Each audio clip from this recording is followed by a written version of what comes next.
Coming to you live from the Traders Expo here in Las Vegas. I'm joined by Damon Pavlatos, CEO of Future Path Trading. Correct. Thank you very much for joining me, Damon. Thank you.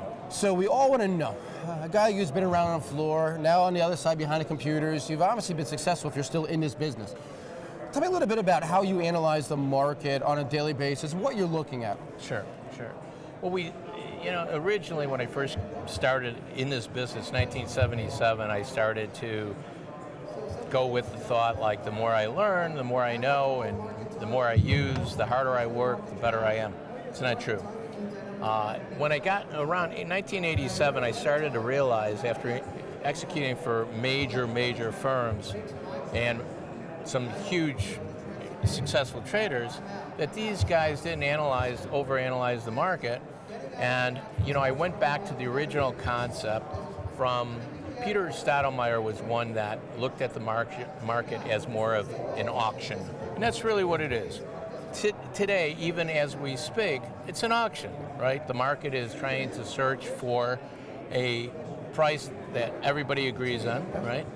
And a fair value, right? But this is being done all day long, up and down, right? It changes by the minute. So when you look at it a little bit simpler and you can step away and realize it's an auction, it's not just about indicators and all that. It's real people, real supply and demand.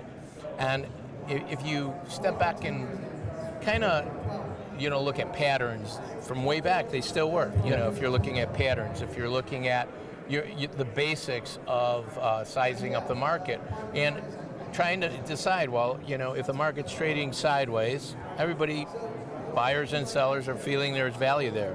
When the market comes out of that area, why is it coming out? Look at the accelerated volume.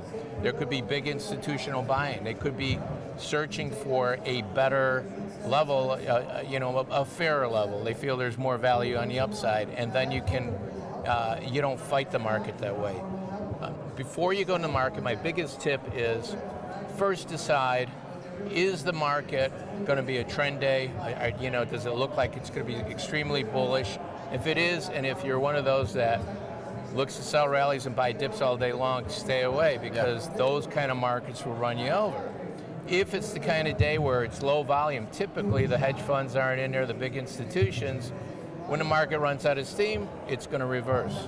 So then you can play the overbought, oversold. And too many traders make a good amount of money playing overbought, oversold, kind of selling rallies and buying dips for 4 days and then get crushed on the trend. Yeah. So that's a little piece of advice I could give in a couple minutes. That's a great point, because the overbought, oversold, it works till it doesn't work. It sounds great on paper, but then there's that one day, 4 days of profits. The market keeps going straight up and it's overbought, and you keep on telling yourself, it's overbought, how come it's not pulling back? That's a different type of day. But that's a time to walk away, though, right, Damon? Yeah, those are the days. If you're one that sells rallies and buys dips all day long, take a break. Don't trade that day. All right. So identify the kind of day it is. So you should beforehand know what kind of day it is and then determine your day from there. Right. Or you can start to spot it after the first couple hours, the initial balance of the market, and you can see if volume's a lot less, a lot lower, it could be then where just the short-term traders have control of the market. The market comes off the opening price with big volume and starts to rally. Chances are there's institutional buy-in, hedge funds don't stand in front of it. So don't stand in front of a hedge fund, and if it's not working for you, go have a liquid lunch, says Damon. Thank you very much, Damon. You got it. Thank you.